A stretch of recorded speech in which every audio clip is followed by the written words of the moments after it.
Nigeria's total debt profile, when we consider borrowings from the CBN and the stock of AMCON debt, is in the excess of 50 trillion as of December 2021. If reasonable adjustments are made for banditry and terrorism, rising insecurity is largely linked to frustration and economic marginalization of youths. Nigeria has 90 million unemployed youths and 10 million out-of-school children. Subsequently, there is no wonder that Nigeria has the highest rate of extreme poverty and an unenviable designation as the poverty capital of the world, with extreme poverty increasing by almost 6% per minute. Added to these, ferocious headwinds continue to buffet the Nigerian economy, putting the hapless population under massive strain, occasioned by high-profile debts and worsening inflation, which are likely to further satirize output. It is important to submit that every other thing, including insecurity, kidnapping, banditry, and to a limited extent terrorism, are fallouts of this terrible situation. Despicably, Nigeria currently devotes almost 90% of revenue to debt servicing in the face of a terrible misreading of the dire situation as a revenue problem. This explains the resort to unrestrained borrowings. Our gross domestic product, the GDP, has shrunk, productivity moved southwards, foreign direct investment considerably dwindled, and our ability as a nation to create and recreate jobs through private capital initiatives suppressed.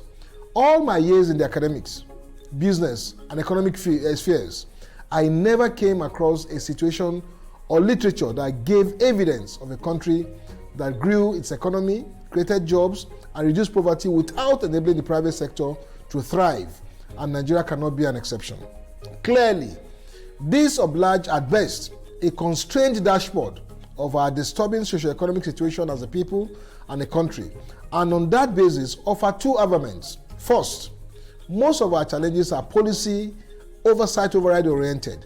Secondly, their policy situation prevalent in Kogi East, in spite of our peculiarities, is in large part a subset of the aggregate Nigerian problem. Nigeria was recently delisted from the emerging market country list by JP Morgan. Some decades ago, we disappeared from the BRICS list. Seemingly, it didn't matter then, and unless we are deliberate on this occasion, it won't matter still while our country continues to, the southward drift towards economic anarchy. My thesis, therefore, suggests failure at the policy and oversight override levels. Invariably, without the facts-based, truth-based, and bespoke policies, it is impossible to get a handle on the economy, our social engagements, and good management of our collective patrimony. Oversight, override, which are also major responsibilities of the legislature, become the clearinghouse for inadvertent missteps in the process. In the end, a lawmaker should be assessed by the number and quality of bills passed into law and the value of oversights, particularly as it relates to the collective desires of and impact on his or her constituency. Any other addition should be viewed as secondary, if not tertiary, contribution to the core purpose. Nigeria is currently experiencing a youth bulge, which the legislature and policy are ostensibly ignorant about.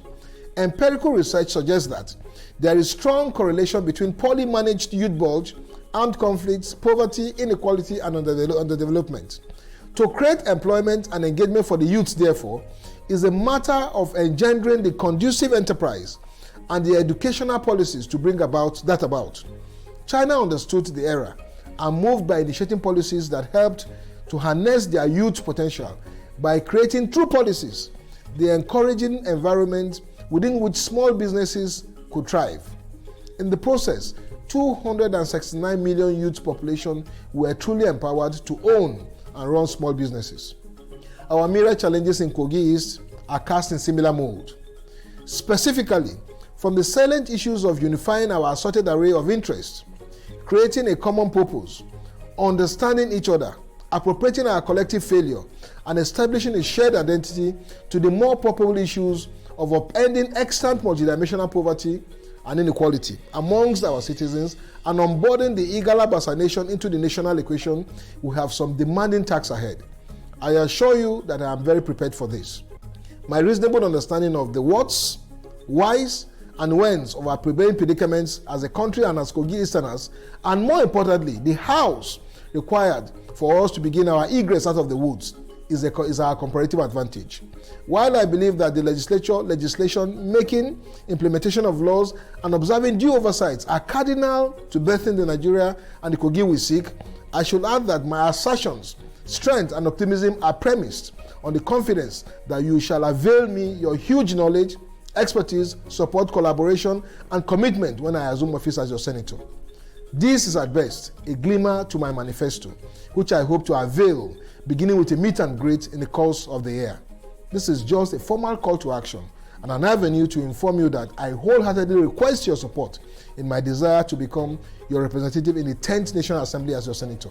While I seek your mandate through the platform of the PDP without reservations, I pride myself as the unsequestered Igala-Bassa senatorial candidate in the 2023 election, and I enjoin you to join me on this all-important rescue, recovery, and reinventive mission.